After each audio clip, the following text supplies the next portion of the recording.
She's back. Here I am. In the very first episode I ever did of Talk to Me was only audio because the video got messed up and we didn't have any video for that. But Miss Jen Dempsey, who is sitting across from me, was the first ever guest on Talk to Me. How about that? How about them beans? So I only found it fitting that for the 21st episode, you should probably come back on. Am I right in saying that? I think that you're perfectly right in saying that, and here I am. And you appeared like a genie. I did. You just clapped your hands 3 times, and I appeared on your doorstep and said, hi. She was like, oh. Yeah. What do you want to talk about, Jen? Let's talk about sports. Let's not talk about Let's not sports talk about because sports. then we'll end up getting really mad at each other. Yeah, let's not do that. Okay. Jen, on the first time that she was on, gave part of her story, but we kind of went into more biblical discussion on the first episode. And you just have a crazy, amazing story and testimony.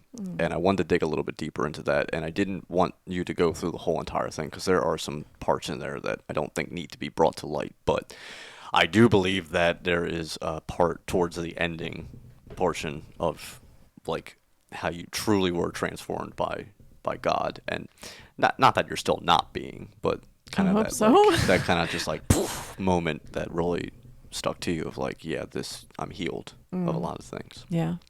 So for the people that didn't hear the first episode, just why don't you just give just like a little bit of a backstory before you got to the portion of going to church and then finally getting healed when God told you, are you ready to be healed? Okay. So, I mean, how much do you want me to? I mean, there's a long story. So I know it's a really long story. It is. So, I mean, I could, Is it- for you want to talk about my diagnoses and going to church with it and everything and what that looked like, being a Christian and Yeah. struggling with mental illness. Talk about whatever you want to talk about. All right. It's the Jen show, which is a scary thing to say. That is very scary. I don't think anybody's prepared for the Jen show. No. The people in Lancaster City, they'll prepare for the Jen show. That's about it. Gosh, Once a every week. Every week they're like, Is it over? Release me. So, okay. So why don't I tell it in this way? Because God really reminded me of the blog that I wrote after my neighbor took his life. okay. Okay. And it was called Life After the Tombs. Hmm. Okay. So I spent over 20 years while being a Christian. I was a Christian when I was first diagnosed. First with PTSD, and then with bipolar, and then with borderline personality, and then whatever else they wanted to add on there because I wasn't getting any better. Yeah. So having children, learning about faith, et cetera, while also traversing this road that involved doctors and medications and various people's opinions and my own inability to accept any of it and wanting to run from it and wanting to be whole and wanting to be healed and wanting to be whatever normal was supposed to be. Yeah. I had first gotten diagnosed. I mean, before I was diagnosed, I had all the same things before that, but was able to move around enough so that it didn't present itself to be a problem in my life. Yeah. It was more just an attitude. Yeah. And it's funny because, Dave's been posting pictures on Facebook recently of me prior to children. And he always, I don't know that he appreciated it when it was directed towards him. My anger or very black and white, very, this is right, this is wrong, and if you are wrong, I will take care of it myself. Vengeance is mine, saith the Jen. So I'm a testament to that. Yeah, from knowing her for over 10 years. I would just have a ball of wrath that would rise up in me and want to fix it. and what made me leave home at 13. Yeah. You know, so after I had Troy and they started down the road with diagnosing me with different things. It was because I had to stop moving around, and all of a sudden I had to stay put, you know, and, you know, had 2 kids at that time and soon to be 3. And it was what I wanted. I mean, I wanted kids. I wanted to be a mom. I wanted to be a wife. I wanted to not June Cleaver it. I just wanted to be everything that I had wanted. And, yeah, anyway, so it's very hard. I've got so many thoughts going through my head on how I want to express this, because I don't want it to be just about me, unless it gives somebody hope who may be struggling to walk in faith and be dealing with the scars from mental illness, yeah, or from their past, yeah, or from not having the correct tools, yeah, to process life, yeah. You know, yeah. Because I think that's been the greatest thing that he taught me before he healed me, was starting to give me tools on how to process people, how to process thoughts without just punching someone in the face. Well, I mean, let's dig a little bit into that yeah. portion of the mental illness, because I think, like, I know I have gone through a very dark season at times, but like compared to other people that tell me about forms of their mental illness, you know, I'm like, I'm not in comparison to that, because I never let it manifest outside of my head, but that stuff was in my head. And I think a lot of people suffer with that, because I can think about some of the stories that you've told me, or Troy's told me, or Dave's told me, and, you know, frying pans flying around and chairs whipped in the air and things like that. And I can think of countless amounts of times when I wanted to do that to people. Right. So I think that if there's anybody out there listening that deals with that mental image portion of depression, where they're like, I just want to run this guy off the road right now, or something like that. Right. When you start to come back and start a healing process, you know, now you have to deal with these same people that you wanted to do that to. Well, I think the hardest part of that is that, okay, recognizing that I am not allowed to do these things, because now I'm reading this book that tells me, and I'm forming a relationship with this God, yeah, who I've decided to follow, that says that's not acceptable. Yeah. Okay. So unfortunately, what happened with a lot of people, and what happened with me, is then it turns towards myself, you know, which I didn't have I don't know that I do now, you know, have a wonderful self-image, except for how I was perceived by other people, whether it be men, you know, guys. You know, I wanted to be perceived as, you know, hot and desirable. In those of authority, I wanted to be perceived as good. You know, to those who were smart, I wanted to be perceived as intelligent. To those who were streetwise, I wanted to be perceived as cool. You know, so my self-image was always based on what the person across from me. And I think that comes from being, you know, very much an empath anyway. Yeah. You know, feeling what the other person is feeling, and then reflecting it back instead of portraying your own self. Yeah. So, you know, like hanging out with people who listen to a certain type of music. Well, I like that music too. Or listen to, you know, and that can get you into all kinds of worlds of interesting places. But the anger and so forth, and turning it towards, not towards yourself, like I didn't hate myself, but just had. So what do I do with all these emotions? What do I do with all these thoughts? What do I do with all these strong opinions and everything else?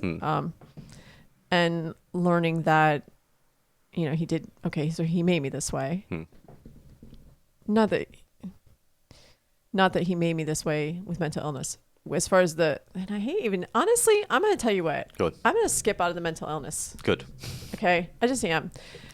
I am a person and I thought a certain way and I was created in a certain way. And I was created, I mean, you can ask my mom, I was created as a very strong-willed, strong-minded, very black and white. Yeah. I saw very clearly what was right, what was wrong, you know.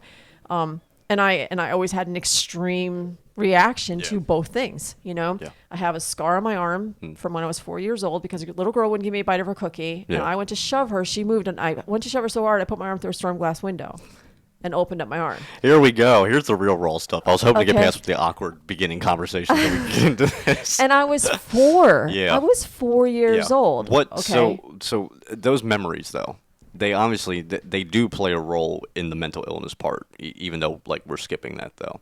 So like to think back on that right now for that memory, like, do you feel the same person that you were at 4? Like, totally. Like there that you are now. Yeah. Totally that person still. Yeah. And I was going to say about, you know, Dave posting pictures. And I wanted to say something yesterday at church actually, because, you know, we were going back and forth. I really wanted to stand up because I felt like there was somebody who needed to hear just, not to get all like super spiritual, but just, I am, okay, so I wasn't the person who I am now. In any of those pictures. Yeah. Okay. But I am still that person. Yeah. You know what I mean? Yeah. Like but coming to recognize that it was God who created me that way, that it was God giving gifts that he gave to me. It wasn't a curse, that it was a gift. And how can he turn it into a gift? Because what this world wanted to do was turn it into a curse. And I could have ended up in prison. Yeah. You know, I didn't. Well, detention, but that was a teenage thing, you know? So coming to grips with that, and the thing is walking through being on 12 different medications and having a doctor sit across from me and saying that you're not going to live past 45. You know, there's no way. I mean, it's just not going to happen. You know, and actually my last attempt was just before my 45th birthday. And when they found me in Weiss parking lot. Yeah. So I'm about trying to self-fulfill a really bad prophecy.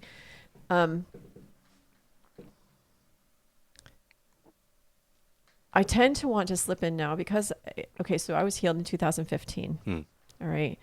And I had already stopped asking a long time before that, you know, for healing. You know, it's like, okay. And when people would ask me, I'd say, he said no. Yeah. You know, it's not like I didn't ask him. And he's not stupid and he's not forgetful. You know, our God is amazing and he's in every single thing and he's able to remember perfectly well when I ask him or when I cry out to him or when I get, and people would ask me, you know, did you get anointed? And I would say, look, I have been anointed so many times. I'm still slippery. Okay. Seriously. I got the oil. I got all the special prayers. I got slain in the spirit. I was speaking in tongues. I've done all of that as somebody who the world classified as mentally ill, you know, because I think that for a lot of us, okay, whatever toes I step on, I apologize ahead of time. I'm only coming at this from the understanding that I have now about myself. Okay. I think that when we start realizing that we're not processing things in a healthy way, and when we start realizing that we'd like to process things in a different way, and we don't have the tools with which to do that, we become frustrated. We then reach out for answers. Okay. And when we go to psychiatrists and doctors, we're going to get the answers based on the DMSV scale. That's what they're trained to do. When I went into witchcraft, you know, they diagnosed it as I'm super spiritual. You know, I'm really in tune with everything and everyone. And I need to play on that. You know, I need to just really embrace that and be who it is that I am. And, you know, just basically do a Stevie Nicks, you know, because it's an awesome thing, you know. When I went into religion, none of my behaviors fit in religion. Okay. None of my attitudes fit in religion, you know? And so, but also none of the DMSV fit into it. In with religion. So all of a sudden you have this cataclysmic thing in your brain constantly where you're like, well, this person over here tells me that I've got this, this, and this, and this, and I need to go down this path in order to take care of it, in order to be okay. Expound on the DMSV just a little bit more, like what it is. So it's the different diagnostic tools that they use, the how mentally ill you are, Okay. and what, so Is is it questions or? Basically, Yeah. and this is why I tell people now, if you are going to see doctors, I don't think there's anything wrong with going and seeing doctors. I think it's perfectly fine, Yeah. but they're going to go by the information that you're giving them in their office at that moment. Yeah. When you step into a psychiatric visit office, the first thing they do is they give you a questionnaire, and they're going to say, and it says, are you depressed? Are you sleeping? Are you this? Are you the next thing? There's like maybe 20 questions, and it's every single time you go into the office, this is what you fill out. Okay. Yeah. And then you go into the office and you say certain things. Now, I don't know about anybody else who deals with anxiety or depression or anything else, but for me, when I would walk in there, if I was feeling crappy, I'll try and watch my language for this. If I was feeling crappy, that's what he was going to hear. Yeah. Now, it wouldn't matter that just yesterday I had been perfectly fine. I had been leading VBS. I went grocery shopping, did all my laundry, got my house clean. It was a beautiful day. I was awesome. Yeah. Right there in this office, I was feeling like crap. Yeah. And so now all my medications are getting changed. This one's getting taken out. This one's getting put in. This one's getting opted. And so now I'm a hot mess again. Yeah. Trying to adjust to everything. Yeah. Okay.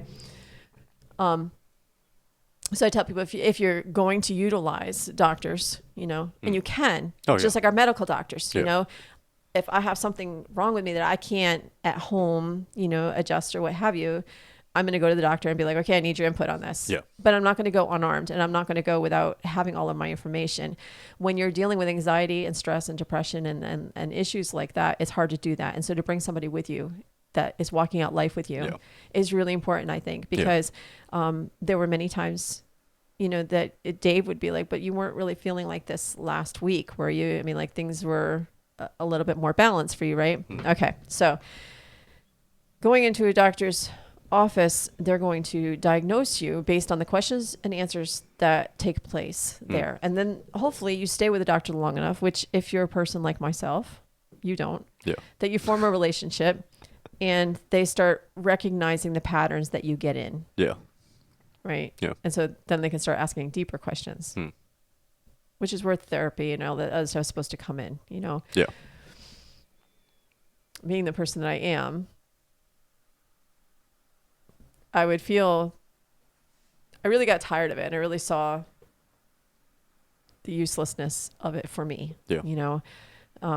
and just, I'm going to go in there, I'm going to answer your questions. You're going to say X, Y, or Z. And basically I would go in and I would educate myself ahead of time, find out about all the medications I'm on and stuff like that. And I would say, look, I don't think I should be on this. Can we try this? I don't understand how you can assess someone, and I only say this from my own personal experience, being on antidepressants and anxiety medication when I was younger. I was 18. I don't think that's.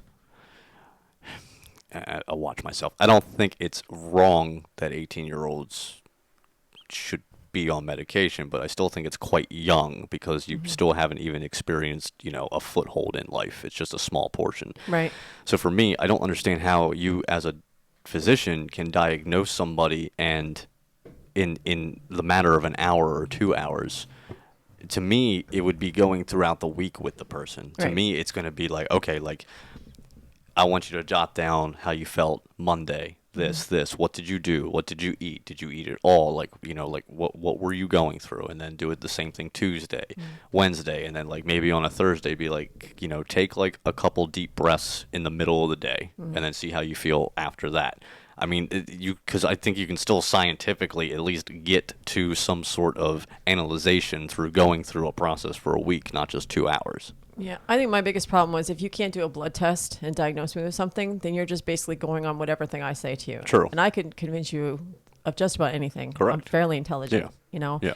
So it just seemed to me rather pointless. And then I would say, okay, you know what, I'm all in. You're right. I'm absolutely nuts. Yeah. Because, well, especially when the kids started getting older. Yeah. Like when they were younger, a lot of times I would just go off medication. I'd be like, this is silly. I know, I know how I'm learning tools. I'm good, Yeah. And then when they started getting older and, the crap started hitting the fan. Yeah. I had no idea how to process any of it, Yeah. any of it. I mean, as a teenager myself, and I think a lot of time I had no empathy for my kids because I was just like, suck it up. Yeah. You know, so you feel like crap. Okay. So like when I was your age, I was getting raped. What's your point? Yeah. You know, like you've got a house, you've got a mother and a father, you got food, you got everything you need, you got school, you got friends. Yeah. Okay. Yeah. So you got hormones. Yeah. Yeah. Yeah. Go for a walk, you know? If it, if you want to learn how to parent your child correctly, just go tell them to go for a walk. Go for a walk, you know? Well, and it's not, I'm not saying I'm right, but No. I would get so frustrated. Yeah. You know? Yeah. And that's why there's holes in Yeah. walls and doors and stuff like that. Yeah.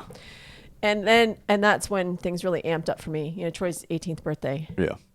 was, oh boy, no, Yeah. you know? And that was one of my attempts. And because I was just like, if for me, it was yet another instance of I failed.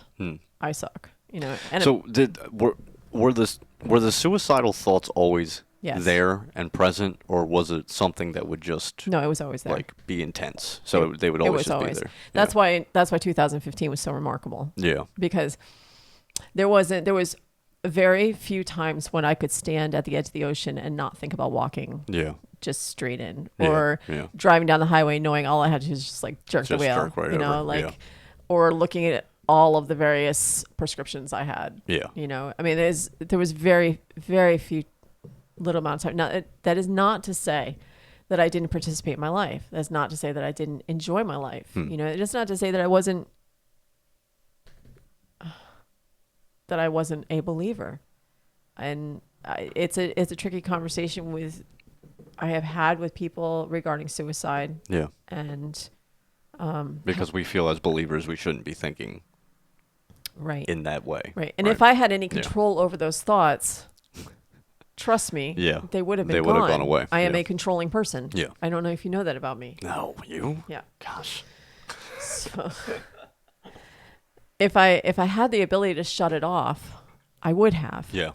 You know, anything else that was in my power to do in my life, I did. You Yeah. know, I had schedules and routines and everything else. I can walk with somebody now and teach them about journaling and scheduling and how important it is to have, you know, a set routine in your life and how important it is to do this and that. I mean, there are certain things that I had in place that I learned about myself that was important to use. There were things that I took from, you know, from my various psychiatric unit visits, too numerous to count, that were beneficial for now. You know, it's not that the world doesn't have any answers for us, but I mean, I knew that what I wanted in the end was healing. I wanted, you know, and I didn't even know what that meant anymore. You know, when we left the Mennonite church, I was told it was okay to leave.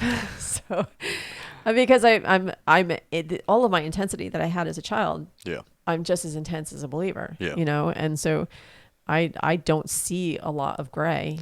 Well, when did you, because I know you went through these certain stages of life, and the main portion of this that I want to kind of bridge for everybody to understand at home was that you were going through all this mental illness while being in church. So when did you decide to go to church? Like when did that happen for you? I mean, I became a Christian. Yes. When I was shortly after Troy. Okay. Yeah.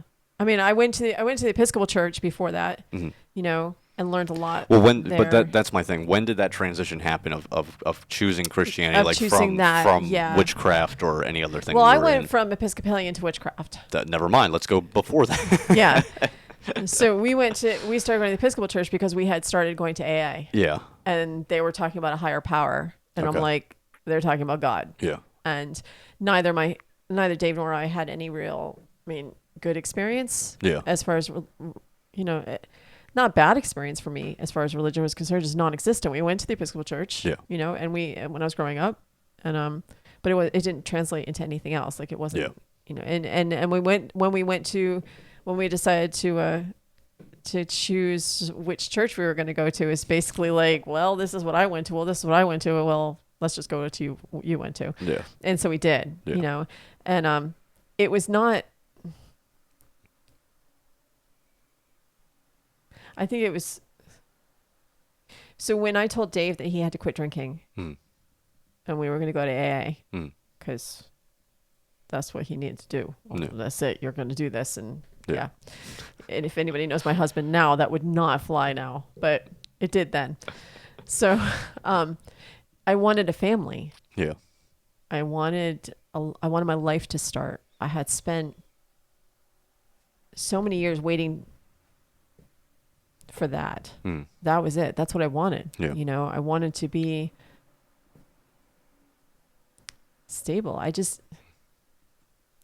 And I didn't know anything about mental illness before then, any more than I knew about religion. I just knew who I was, and I Yeah. knew I was angry, and I knew I was drinking too much, and I knew that I wanted for my life to start. Yeah. And here they're talking about this higher power, and I'm like, yeah. Yeah. And I'm like, they're talking about God. Mm. And I read the big book. Mm. And they were two Christian men who started it, and they started it based on Christian principles. Yeah. And that's where the transition happened, and it wasn't like okay, I'm going to go be religious now. Yeah. Was it more of like a wanting for that typical American mindset of Christianity, like you wanted the family and the husband? I didn't know anything about and that. any of that. So this was all just foreign to you. You knew that you just wanted to chase down a higher power. No, because I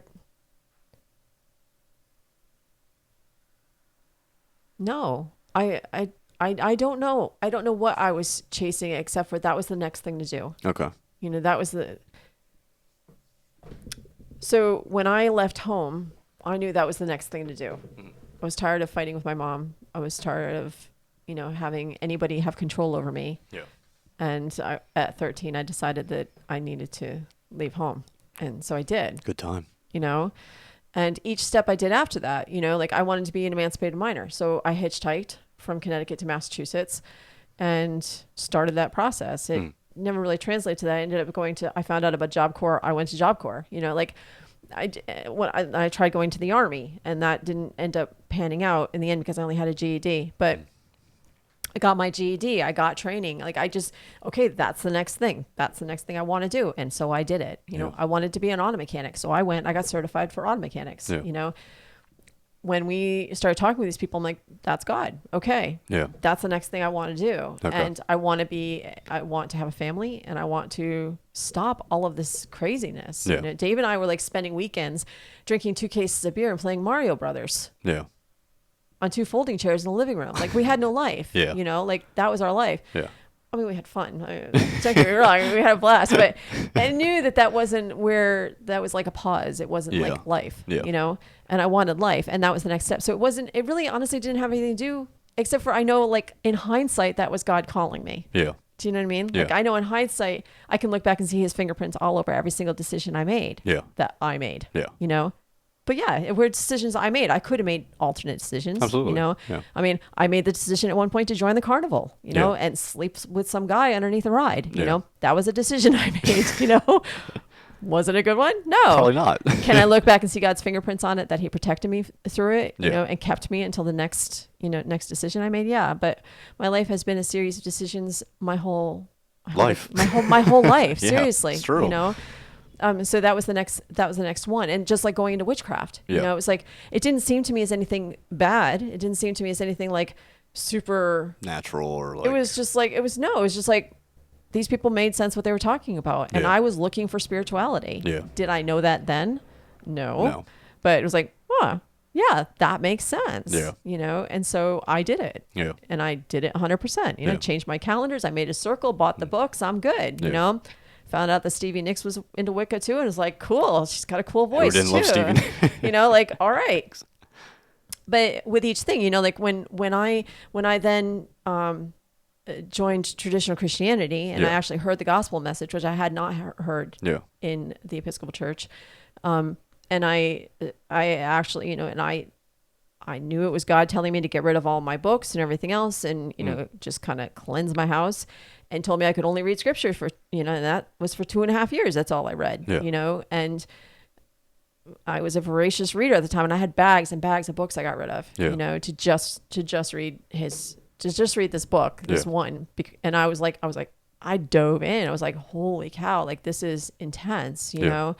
And at the same time in a Pentecostal church, and then we were in a Four-Square church, and Yeah. then we were at a home church, and then we ran into Messianic, you know? And so, and with each one, it was another like decision, a life choice. Now, Yeah. running this thread that's running all through the whole thing, as far as mental illness goes, was didn't have anything to do with the choices I was making as far as, okay, this is the next step in my life. Yeah. It was people run white noise machines Yeah. at night Yeah. so they can go to sleep. Yeah. It was the white noise in the back of my head, always, Gotcha. you know? Yeah.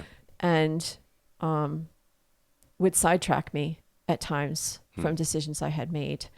But even when I would go to a psychiatric hospital or whatever else, the first thing I packed was my Bible. Yeah. You know, like God was the noise I was chasing, or that was chasing me. Yeah. But I had a really hard time turning down the other noise. So Yeah. I thoroughly enjoyed learning. I mean, I love learning. Yeah. I've loved learning about the history of religions, Yeah. you know, and I've loved learning about, you know, our Hebraic roots. Yeah. I've loved learning about the temple Yeah. and the sacrifices and the feast days. I've loved learning about all of that, and making choices along the way to follow all of that because it just makes sense to me. Yeah. You know, like it just clicked. Like each one like clicked a different notch. I'm like, oh yeah, you know, Yeah. and but always this background thing, you Yeah. know, and. So you always felt like he was always in the back of your mind. He was in the forefront of my mind. In the back of my mind. The back of the mind was the mental illness. Yeah, it was the noise. So like through this process, like when you joined Christianity, did it feel like that was getting smaller, or did it just feel like it was just stagnant in there? I think more so it was trying to find the reasons for it. Okay. You know, Yeah. and learning about. They would put a title on it, and I would learn about it. I'm like, okay, based on the DMSV statistics, I can check off all those boxes. Like when you find out, like when you're thinking about, oh, I might be pregnant, you know, and you go and you think, I mean, I wouldn't know that, but no, but you know, like, okay, so I missed this and this hurts and that's and this the other thing and these are all the signs and okay, so I must be pregnant. Yeah. You know, I kind of would think about it in that way. So you're checking all these boxes for me, and you're saying that that's what this is, and so it is. Now, I also had him telling me that it wasn't. Okay. And here's where I'm gonna step on toes. Yeah. Because I know that there's a lot of people who are just like, well, just accept it. Yeah. You just accept it. That's just what you are. And a lot of people told me that, Yeah. you know, and it was not something I was ever really able to do. Yeah. Because I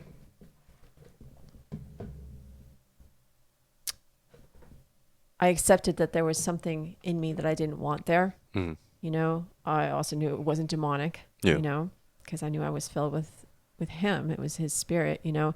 And so I have come to think about it differently.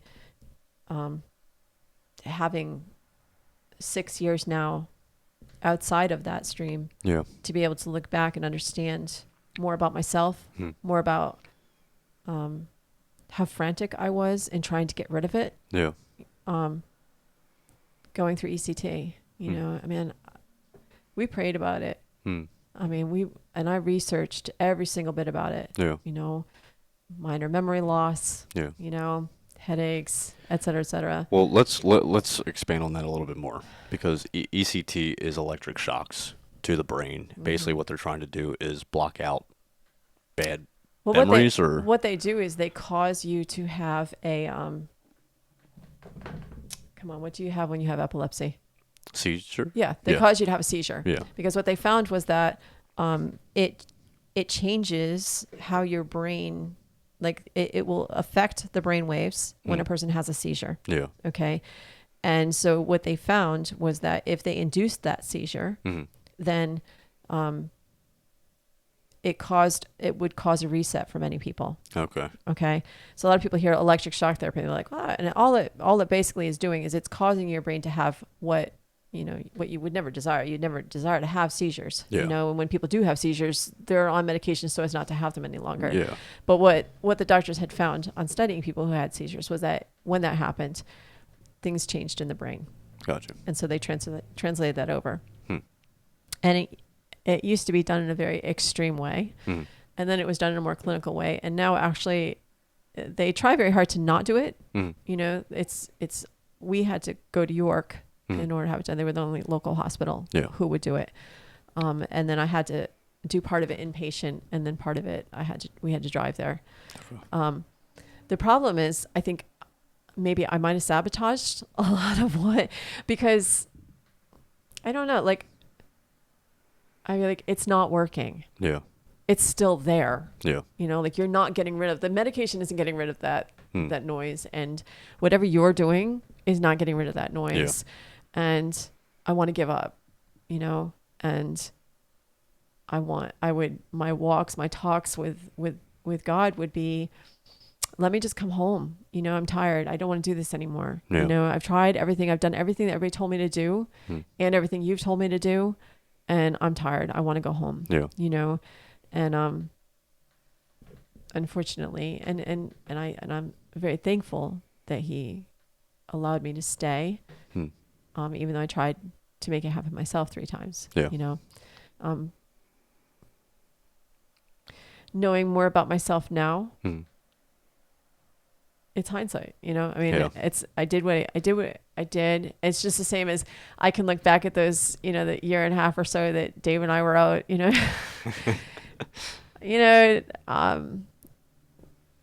giving myself bulimia, self-harming, drinking, you know, fighting my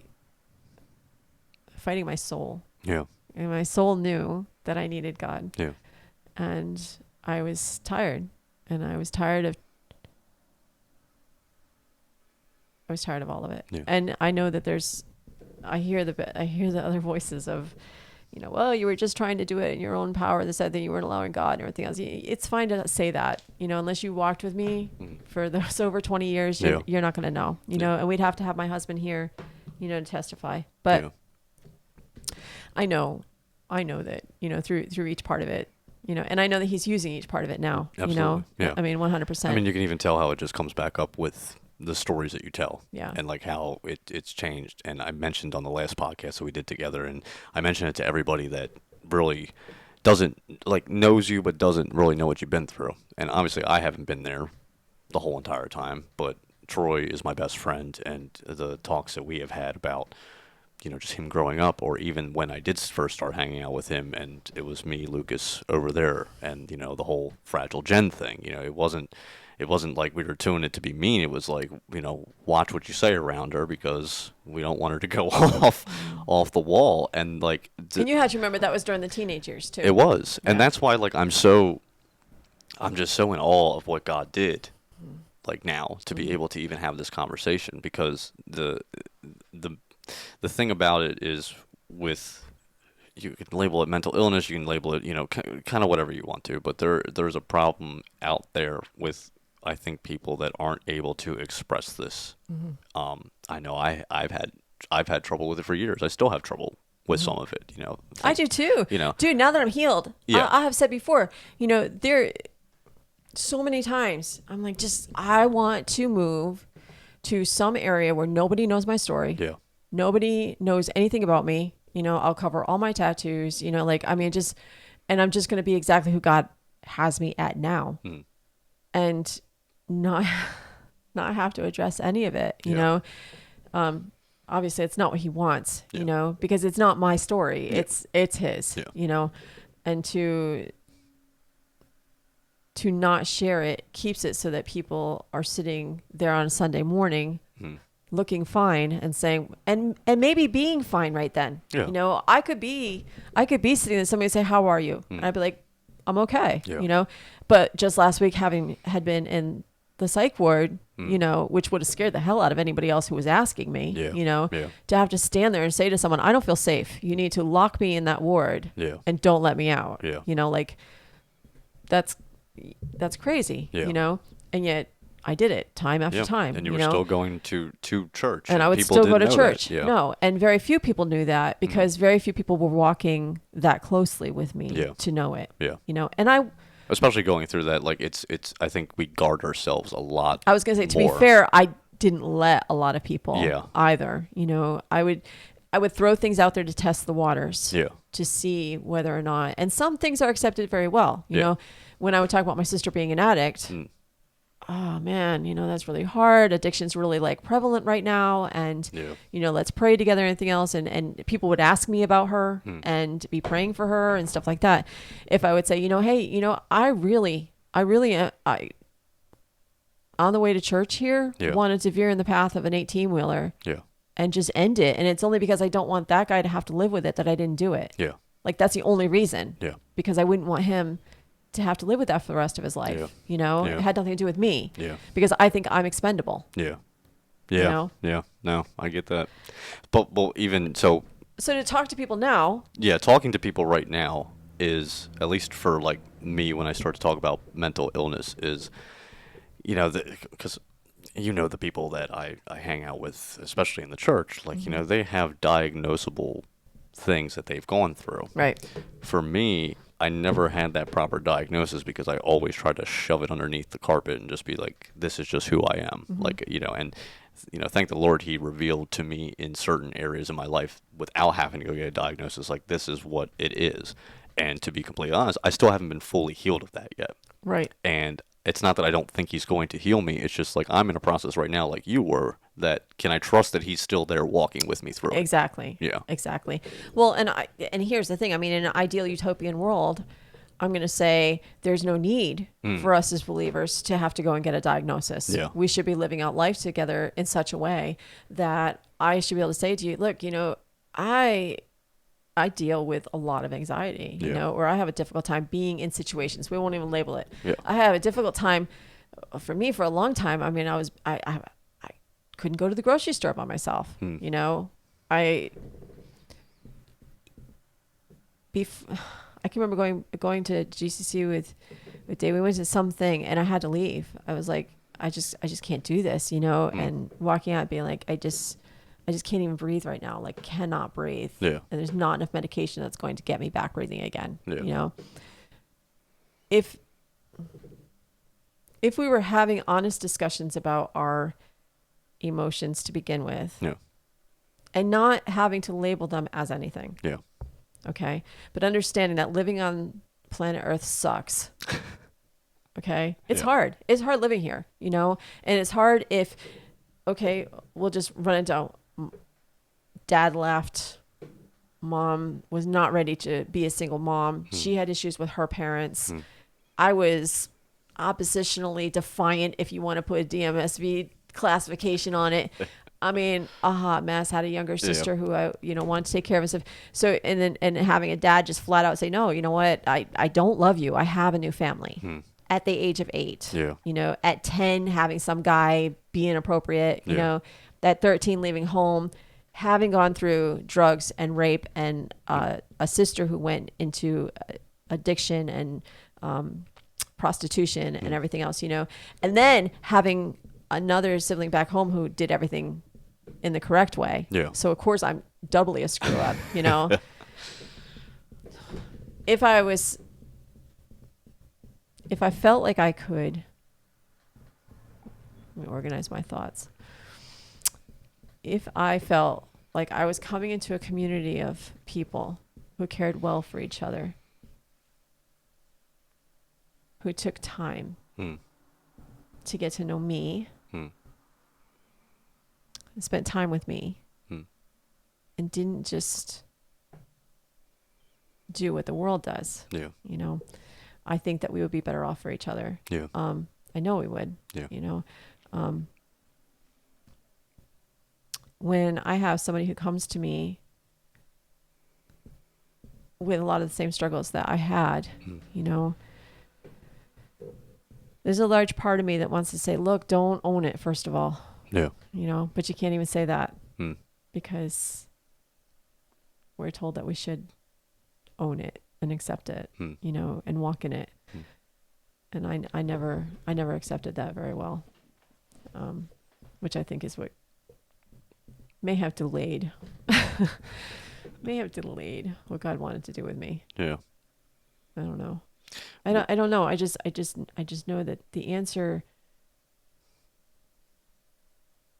in our communities, in the church as a whole, in the faith community as a whole, whatever labels outside the box, there's something, we're keeping it in the box too much, Yeah. and not walking it out enough so that people feel comfortable being in their brokenness. That song, you say, I'm fine. Yeah, I'm fine. Oh, Oh, yeah, I'm yeah. fine. Yeah. But I'm not. I'm broken, Yeah. And then we get too much into well, everybody's broken, Yeah. and everybody's fragile. No, because here's the thing.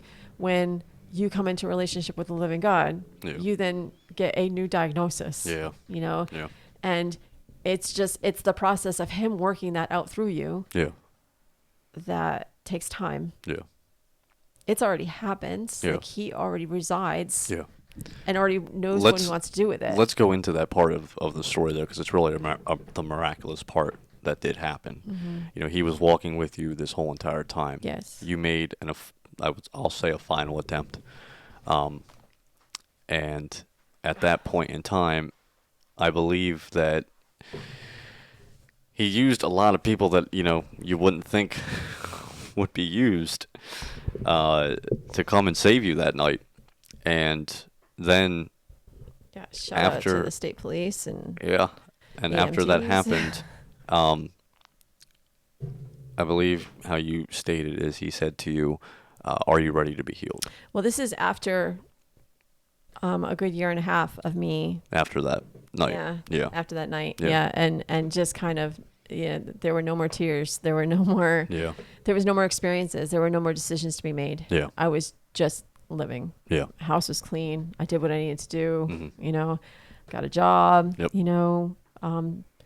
took care of whoever was around me, Yeah. Yeah. cooked and made people happy. And, but there was something in me that had left. Jen had left the building. Yeah. And what was left was all of the things that I had learned to do to make sure that other people around me were okay. Yeah. Because that's always been very important to me. And so coming to that, and also, I want to point out that during all of this too, voluntary creation every year. Yeah. Yeah. It wasn't that you weren't I want to get to that later because I really want you to expand on the whole when he told you, are you ready to be healed? Like what you were thinking in that moment, but to bring that up too, you were living what would be called a typical Christian life. Oh, a dynamic Christian life. You had a lot of people, I'll say, fooled that with the mental illness portion of it, and not that you purposely did it, but you were living out a dynamic. I was okay of Christian life. I mean, you were fine as it would seem. Right. Yeah. I was good. Yeah, and most people, when I wrote the blog of Life After the Tombs, Yeah. And was posting it each day, there was somebody I knew, she's like, that's what I met you at creation. And I'm like, yep. And she's like, I fell in love with you then. Like, you were an amazing, dynamic person, and you were just there. And I'm like, I know. Yeah. Yeah. You're either going to have to believe that I'm lying now or I was lying then, There's got to be a lie somewhere. Yeah. And I don't even know that it's a lie because that sounds so negative. It's just, you learn how to live, Yeah. And you understand the fact that taking my life was not an option. And having my husband waking up with a tube down your throat in the ICU, and having your husband and best friend looking at you. Yeah. It's heavy. Yeah. Really heavy stuff. It's intense, and knowing that isn't really what you intended anyway. Yeah. I didn't set out that day to do that. Yeah. It's a perfectly fine day. Yeah. I can remember joking with the woman at the package store. The package store, we're not in Massachusetts. At the liquor store. Yeah. I can remember just joking with her, Yeah. about the weather. And then just finding a parking space, and Dave said I sent him some weird text, locked my doors, and yeah.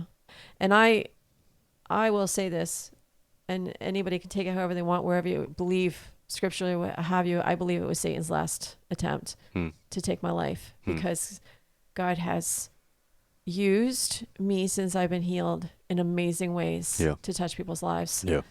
And it's and any you know me, so I'm just talking to you. Yeah.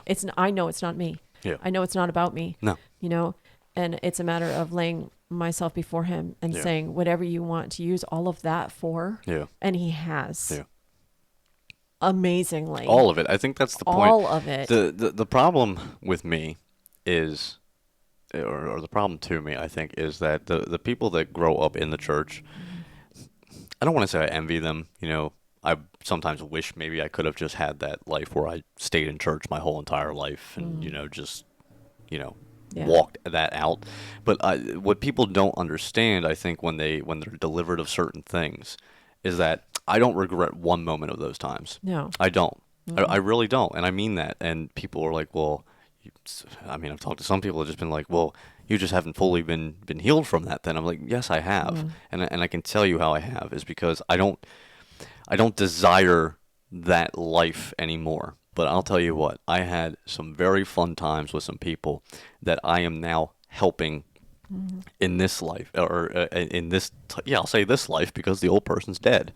Now, I may still not fully, I think I said it on the podcast I did with Jonathan, was, for me right now where I'm at a weird spot in my life because this, I was on fire, as the faith would say, early last year, or 2019. And then something went stagnant again. I'm like, well, what the heck is going on? And Right. it's not a feeling. Am I representing God to the best of my ability? Right now, no, I'm not. And you know what? I'm okay with that because I haven't been worried about what he's been thinking about me. I've been worried about what other people who believe in him have been thinking about me. Right.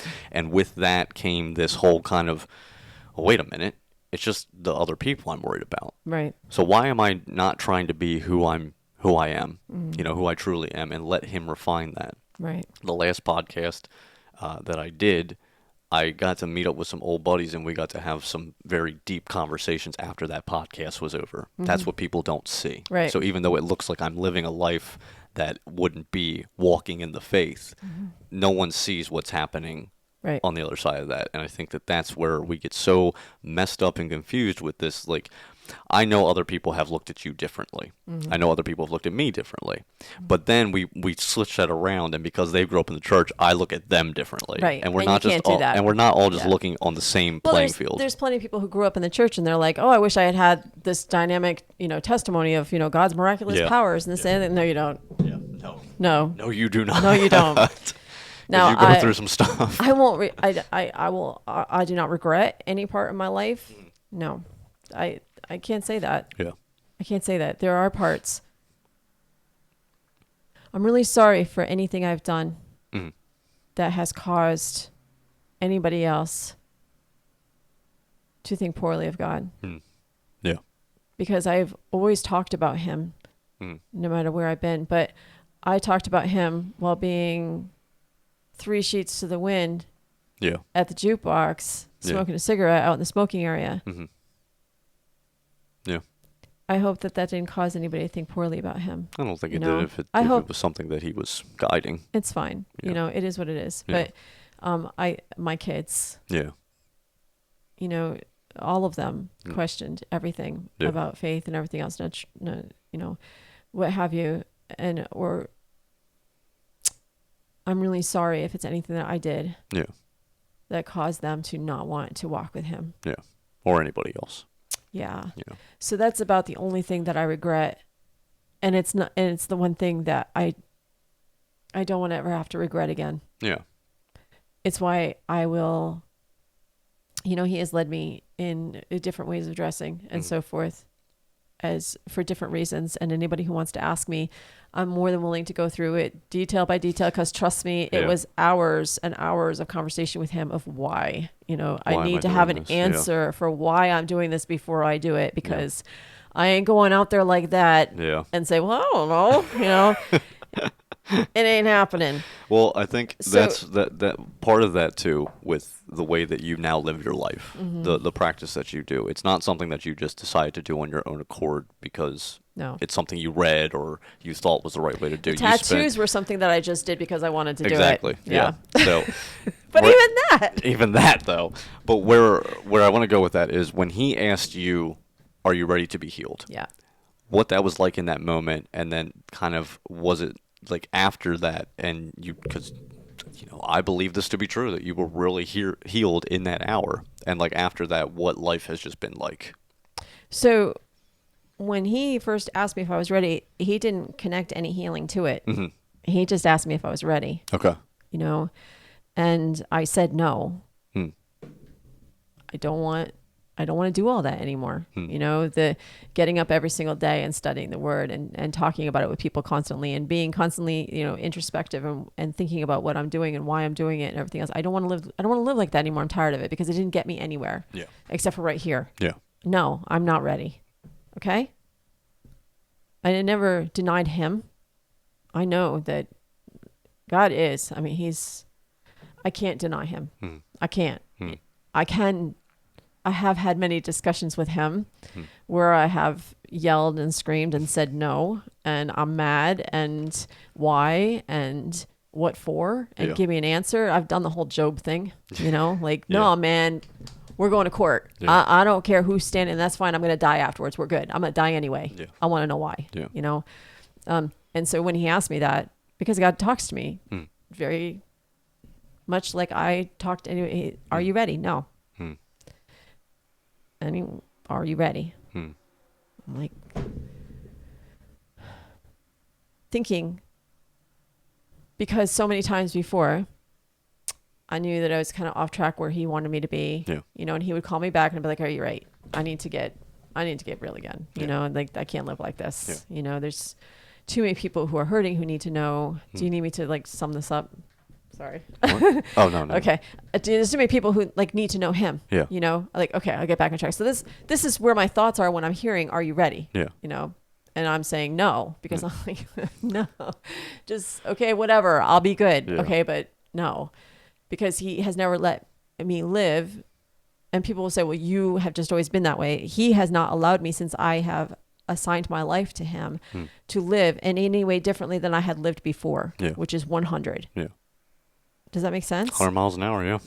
I mean, when he called me and I gave him my life, I knew that it was to be as much as I had lived my life before. Yeah. And so when he was saying, are you ready? I knew that that's what he was requiring of me. And no, I'm not. Yeah. I'll go to church. All right. We're good.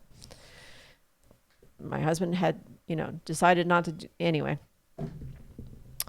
And he asked me again. And I missed him. I missed being able to worship. Yeah. I missed being able to cry before him. Yeah. I missed being able to, I know anybody who's been with me in worship knows that I will sob.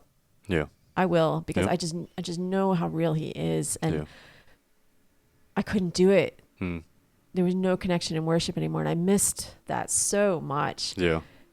And so he asked again, and I said, yeah. Okay. Whatever you're asking me to do, I will do it. And there was no lightning bolt, and the earth didn't shake. The ground didn't open. There was no fire from the sky. There were no archangels. Yeah. Michael didn't knock on my door and say, yo, you're good. You're going to have a baby. So, although now we see. Yes. Poor Dave, he's with him now. Anyway, there was none of that. It was a realization as I would go through the next little bit of time. Yeah. There also wasn't any immediate like sobbing or emotions or anything. I realized that the white noise was gone. Yeah. I went to the beach and I said to Dave, this is the first time I have not thought about walking in and not stopping. Yeah. I wasn't thinking about veering into traffic. I didn't want to die. Yeah. And it wasn't, my wanting to die was not, like even when I was self-harming, it wasn't it's funny because he has me all in black now, but it wasn't I'm all in black. I'm like, it wasn't like this dark, oh, it was just, I'm just done. I just don't want to do this anymore. Just stop the noise. I'm tired. Yeah. I just want to eat, and it was every day. Yeah. And it was gone. Yeah. It was gone. Yeah. And I didn't believe it. I was like, I cuss so bad. I wish we were just like talking to each other. I mean, you can go ahead. I was like, holy shit. Yeah. It's real. And I don't say to people, don't ask, don't get anointed, don't pray, don't do all this, just wait for him, everything else. Do all those things. Yeah. Do all those things. Yeah. But understand that the God of the universe does not work for you. And he will do what he wants to do and when he wants to do it. Yeah. Period. Yep. And that's when he did it. Yeah. And I have now, since 2015, there has been no medication. There has been no hospital visits. Yep. There has been no Praise suicide attempts. the Lord. There has been no... Yeah. There has been one day after another of being able to serve him with everything in me. And you know what the funny part about that, I shouldn't say funny, but the funny part about that is I feel like you have been getting more and more things thrown at you in the past 5 years than you could even calmly. I mean, like, you went through some stuff during growing up, but I mean, some of that stuff too is rebellious teenage mind. You were going to end up going through some of that stuff anyway. Yes. Like these past 5 years, I mean, big things, big things that would break a normal person, let alone somebody that has went through electric shocks, been on countless amounts of medication, multiple suicide attempts, and here you are standing. I mean, the last 5 years has brought me, my sister died. Yeah. I got back from a prayer meeting, an intense prayer meeting. Yeah. We had been meeting together every Thursday. Got back, the phone rings, it's 10 o'clock at night. Yep. Dawn's dead. Yep. Okay. I've dealt with health things, a lot of health things in the past 5 years. Yeah. Stuff in my family. Yeah. Stuff in the physical realm. Physical realm, relationships, friendships. And then on top of that, him saying, and me saying to him, okay, what do you want me to do? Yeah. And him saying, okay, now that we're ready, this is what I want you to do. Yeah. And the people that he's brought in my life and the things he's given me to do and the small person he's brought into my life. Yeah.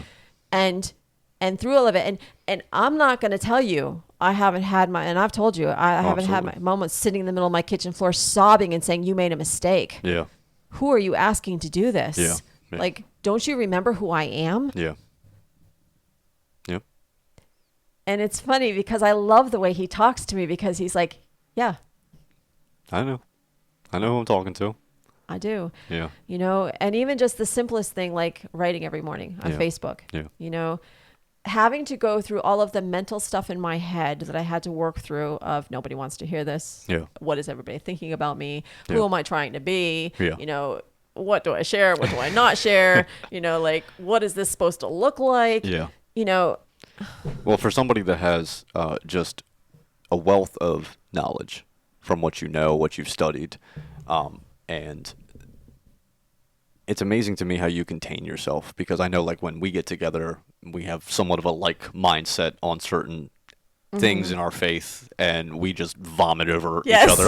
like you, myself, Troy, we have some other people that when we get together, we can just, be ourselves and be like this. Right. It's very hard when you get in front of other people to try and relay that because it's like I don't have 3 weeks to sit down with you and go through every single step of how this and how I got to here and why my mind thinks this way, and that doesn't make me wrong or right. No, and it doesn't make you wrong or right. It's just how it is. This is just how this is. But one of the cool things that happened after the white noise went away, everything went good. You did actually have a lot of physical benefits from it, because I made a joke about it on the first podcast. I always tell you you're going to feed me grass and dirt. But you went to a vegan lifestyle too in the last 5 years. Yes. How has that helped you mentally as well?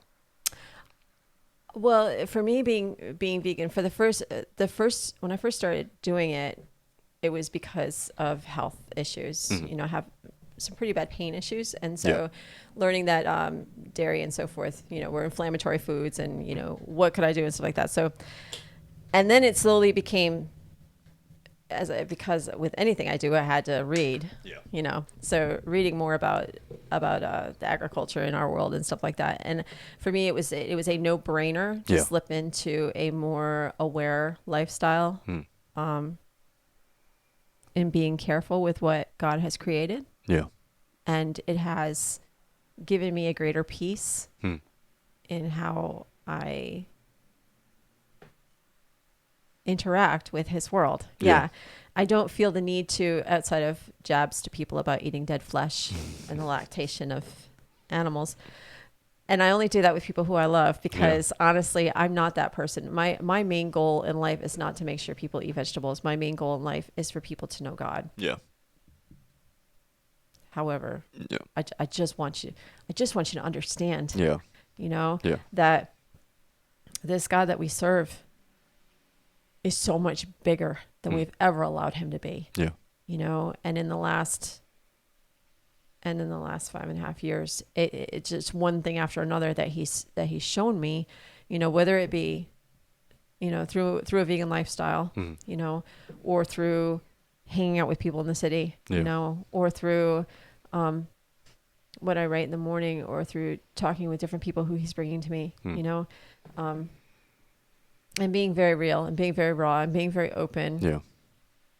Through all of it, I hope that I'm sensitive. It's one of the things, like, I get cautious with things like this because I don't know who's going to listen to this. Yeah. You know, if I'm talking to someone one-on-one, I can feel the energy in the room. I can see the person. I hopefully know a little bit about them before I'm laying anything too heavy on them. Yeah. I have a lot of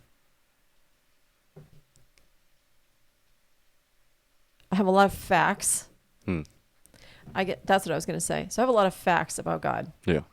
I know the Bible very well. Yeah. I've read it a couple of times. Yeah. You know, I know about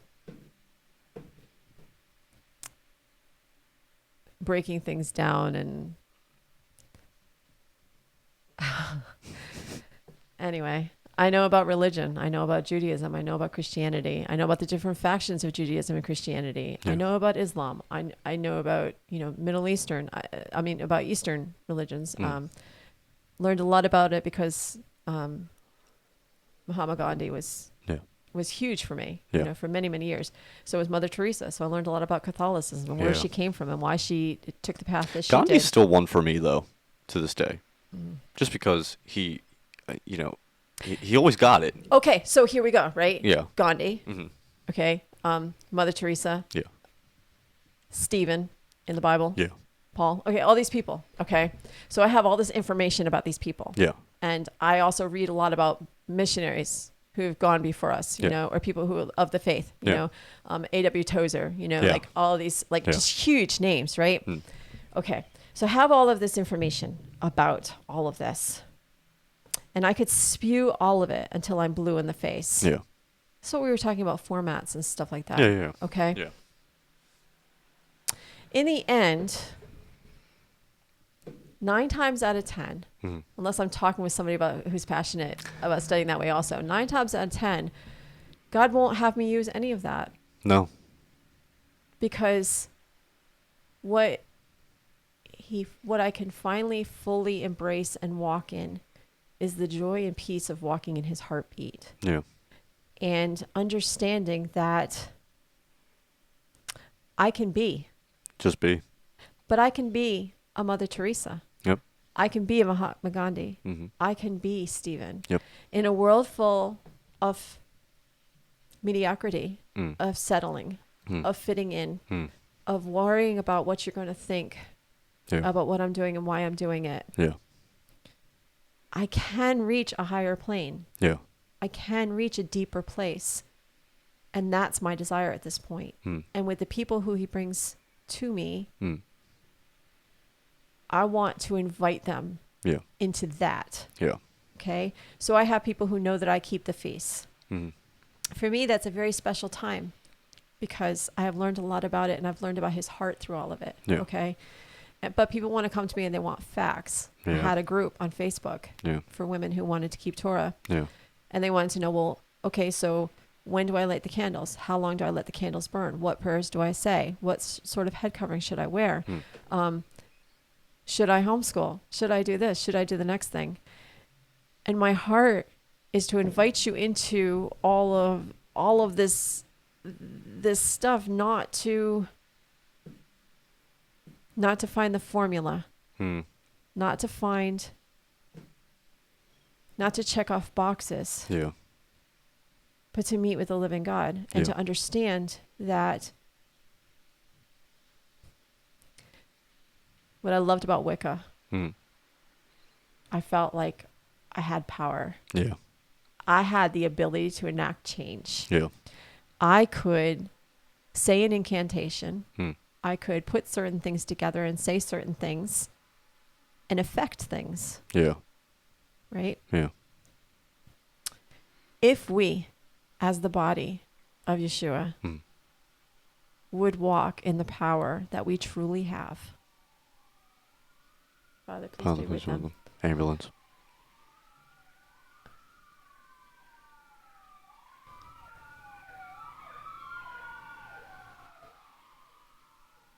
If we would truly walk that out with each other Yeah. and with those that are in our lives, Hmm. we wouldn't be so freaked out No. about the results that come from living in this screwed up world. We've had this conversation before, and it's something I want to emphasize on here. And I hope that anybody that's still listening can really meditate on this. It's one of the biggest parts that Jesus said that I believe is skipped over all the time. When when the people asked him, or he said to the people, "You saw me and did not feed me. You saw me naked, did not clothe me." And they said, "Well, when did we see you?" And he said, "I tell you, you see this man standing here beside me. When you passed him, you passed me."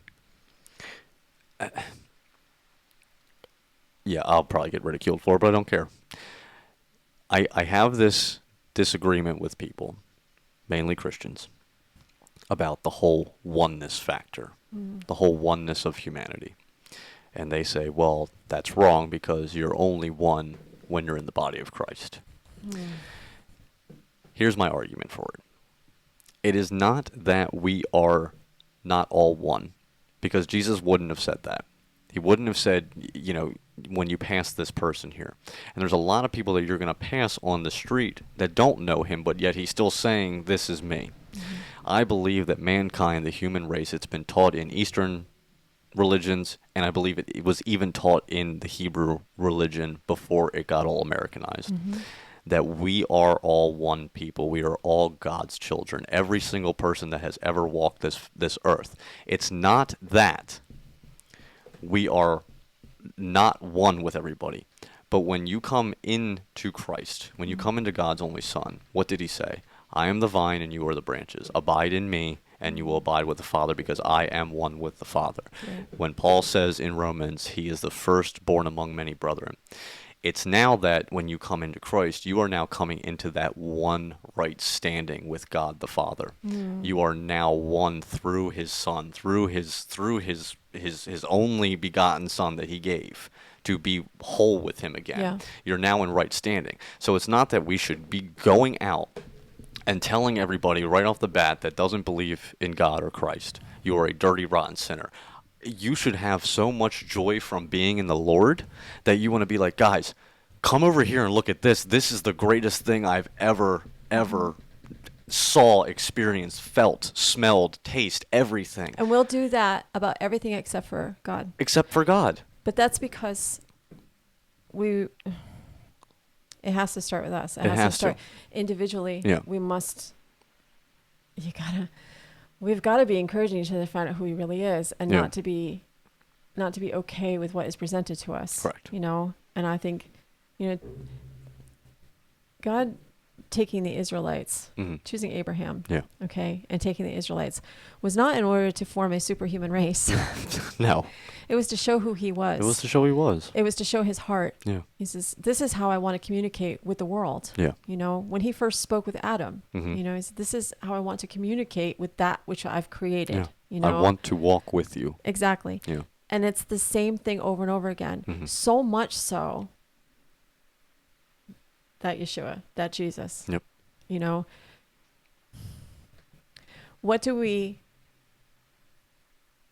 I think my frustration always is I want to offer more than what your psychiatrist is offering Yeah. you. I want to offer to you more than what that drink or that drug is going to give to you. Mm-hmm. I want to offer to you more than what that 3-song sit down, hear the service, shake hands, and walk out is going to offer you. Yeah.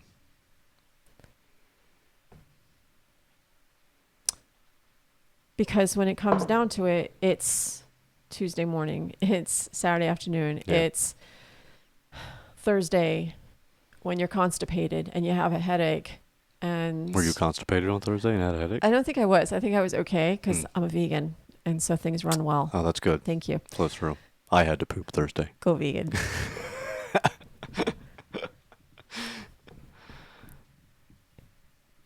It's in the middle of all of it. Yeah. It's all of it, Yeah. you know, and we talk a lot about it, you know.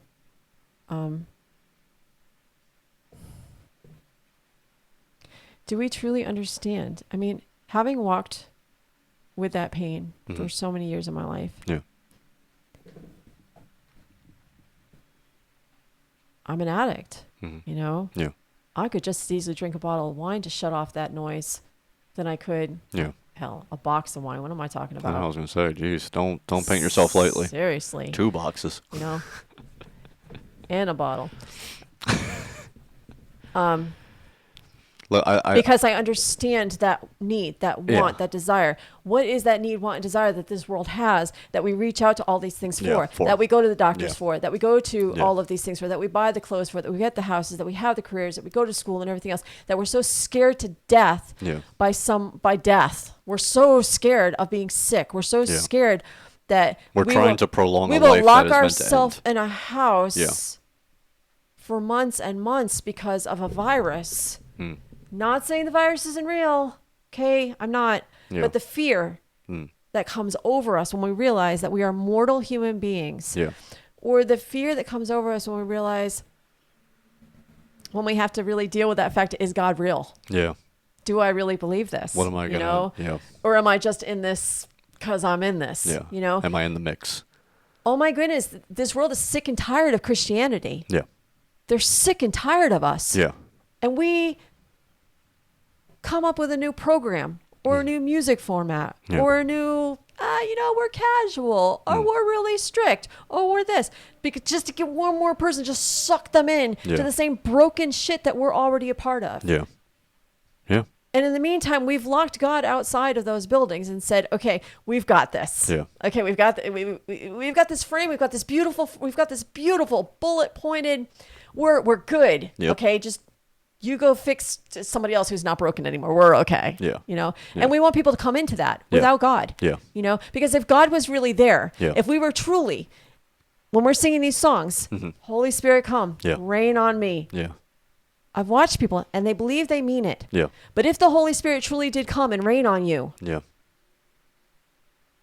are you prepared for that? Yeah. I was writing about that the other day. Mm-hmm. You know, do I get so in my little format of how I hear God Yeah. and how I expect to hear him Yeah. and how he talks to me that if he truly did say, human being, I want to talk to you as he did to Ezekiel, Yeah. am I cool with that? Yeah. Why would I even question that? Yeah. Of course I should. Of course no, that would scare the hell out of me. Yeah. That'd be a scary thing. Right? It would be. I think. But the world needs for us to be hearing God that way. The world Yeah. needs No, the they world do. needs a place like Gap needs a place. Mm-hmm. Okay, I see people walking around there. Yeah. We talk about how many are unchurched Yeah. in our area in Lancaster County. Yeah. How many people are unchurched? Yeah. Church on every corner. Yep. The most religious area you could probably go to outside of where do they have the tall spirals, Oh. Mormon tabernacle and everything else? Utah. Utah. Okay. Yeah. That's a really religious place. Okay. We got a lot to offer here, right? Yeah. Why? Yeah. Why is it so difficult if you do have a mental illness and you're trying to get an appointment with a psychiatrist? Yeah. Plan to wait months. Yeah. Plan to wait months. Oh, yeah, Unless absolutely. you're willing to check yourself into a psych ward and get emergency treatment, Yeah. you're not getting help. Why? Mm. Why is it I can go to a bar Yeah. and it's packed Yeah. with people who are happy and having fun and talking to each other, Yeah. and yet I go to a church Yeah. and people don't want to go there. People want to go to the bar. They want to go to the bar. Yeah. But we're busy trying to make the church be like the bar atmosphere instead of tapping into God and saying, come here, really, like seriously, like come here, Yeah. and repenting for how badly we have left him outside. Well, that's something that I wanted to try and touch on yesterday was the terminology that we use in Christianity. That we just say these words because those are words that we heard that we think we're supposed to say, and we don't know the meaning behind them. Well, I'll be straight up. Right. And that was my purpose in wanting to just focus on that first part of. I hear a lot of young people at least say, I want to have a kingdom mindset. Yeah. A kingdom mindset is an eternal mindset.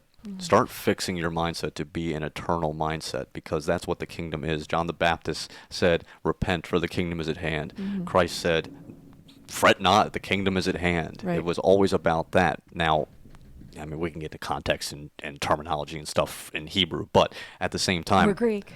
or Greek or whatever, but at the end of the day, what does that come down to? I think it goes back to what I was saying with that oneness in Christ.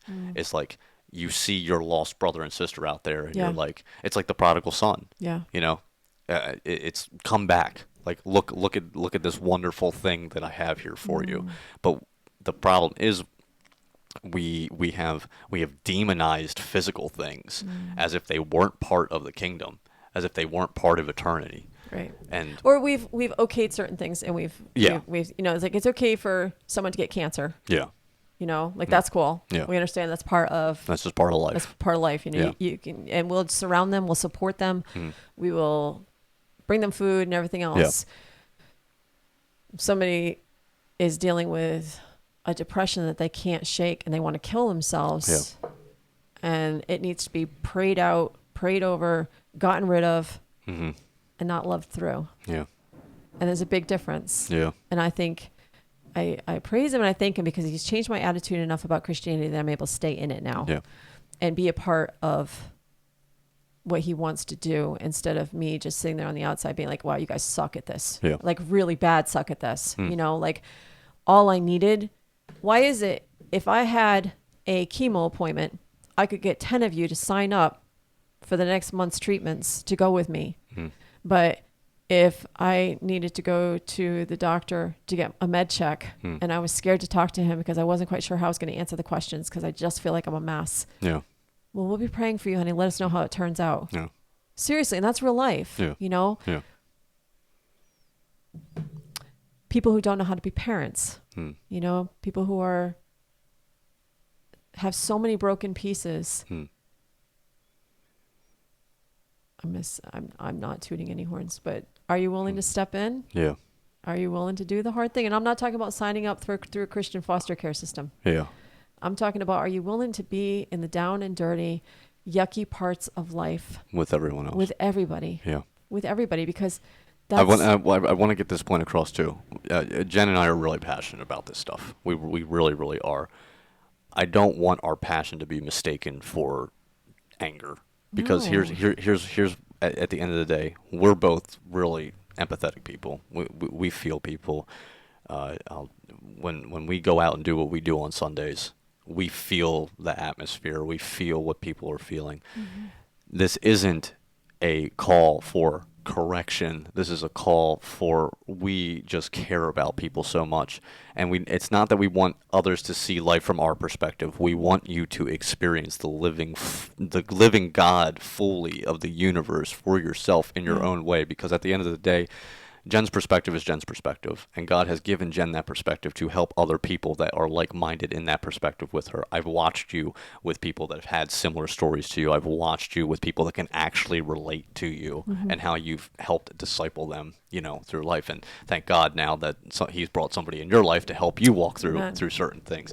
For me, the life that I've come from, I've watched God use those certain circumstances to be able to do that. So we're not trying to say, hey, you need to see from our perspective. We're trying to say you need to see from God's perspective for your life. I think here's the biggest change that has happened with me. Just to elaborate on that. Yeah. It has nothing to do. Am I correct in saying that first? Yeah, it's not an us and them thing. It has nothing to do with that. My heart is very broken with those who are not experiencing the fullness the Yeah. joy, the peace. I want to walk with other people in that, Yeah. you know? And I see people who so I'll know parts of their story because they'll have them come and talk to me, Yeah. you know, and I'll see them interacting with other people and they're not able to be genuine, or they're not, man, I just want to see people free. Yeah. I just do. I just want to see people free. And there's so many people who think they are. Yeah. And Are just held down by walking things. now in that, like, complete, like, I seriously, man, like, I hope he doesn't take me up on this because I got things to do. But, like, I could just slip in and be with him right now. And I feel like it's good. Like, Yeah. like, I want to, and I'm not saying I've achieved this for myself personally. I'll just bring it back to myself because I want so much for other people, and it's not anymore like I want to shake them and be like, would you just wake up? Yeah. It's, I just want this.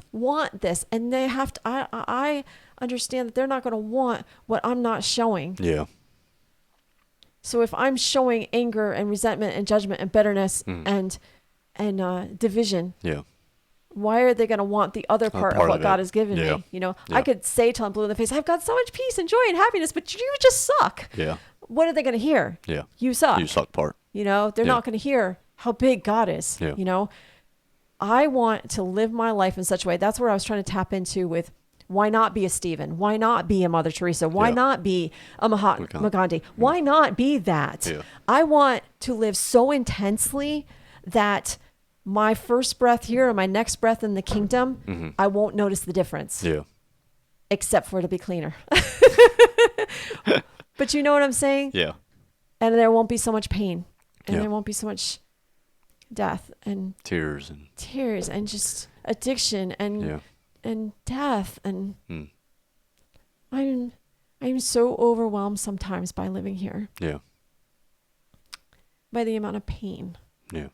I can't watch the news, Mike. No, I don't either. I can't see those images. Yeah. I can't. The children who are being abused. Yeah. The people who are living with nothing. Yeah. Nothing. Yeah. In governments, and they have no control. Yeah. There's so much pain. I think that's where my greatest desire is, to get people to understand that we talk about Jesus is coming and we're short time and this, that, and the other thing, but I'm 52 now. I don't know how much more time he's going to give me here. I don't want to regret the time before, okay? But not having to have all that background noise and walking in freedom and joy and peace now. I don't want to waste a moment worrying about whether or not you're going to judge me what I'm wearing, or how I'm studying, or how I'm walking it out. I don't have time for it. I want the next person who I can show hope to. I want the next person who I can give a hug to. I want the next person who I can just look them in the eyes and be like, I see you. Yeah. I don't see your scars. I don't see your tattoos. I don't see your hairstyle. I don't see whether or not you're wearing a covering or dress or anything else. You could be naked before me. I see you. Yeah. I want to walk in his heartbeat. Yeah. So that one beat here on earth where I'm surrounded by all this and it's breaking me. And the next beat when I'm standing in his kingdom. It's just a smooth rhythm with no distraction in between. Yeah. Yeah. I think we're going to wrap up. I think we covered a lot of good stuff here from what we didn't get to cover on the first one. Yeah. But before we do, I got one more question for you. If there was somebody out there listening, or even someone standing in front of you, that didn't know the true love of God, that didn't know the true love of Yeshua, what would you say to that person?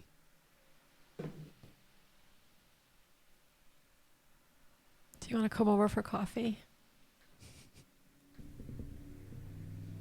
Yeah. Yep.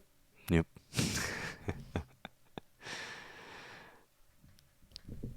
That's it. That's it. Thank you for coming on. Thanks, again, because I mean this from the bottom of my heart. I am just so appreciative of your friendship, and I know we joke, and I'm your son that you didn't go through labor with. The blessing that your whole family has been in my life has just been outstanding, and I know that's of God too, of all of us, and the way that we've all helped each other, and everyone's family has helped each other in this. I know this was hard to do as well, but also easy for you because you like to do it. Yep. I want to say that I'm so proud of you for where you are right now. And no matter what anybody else's opinion, or even when we get in our little tiffets or disagreements, because as much as we think alike, we're human beings and we all disagree. And I think that that's the best thing about the kingdom is the diversity that's in the kingdom of how we make up the entire body. Yep. Thank you for sharing your story. Thanks. Was there anything else you had to say, or are you good? I love you. I love you too.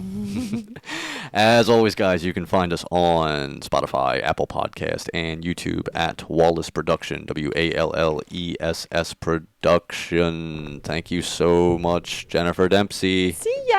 Bye.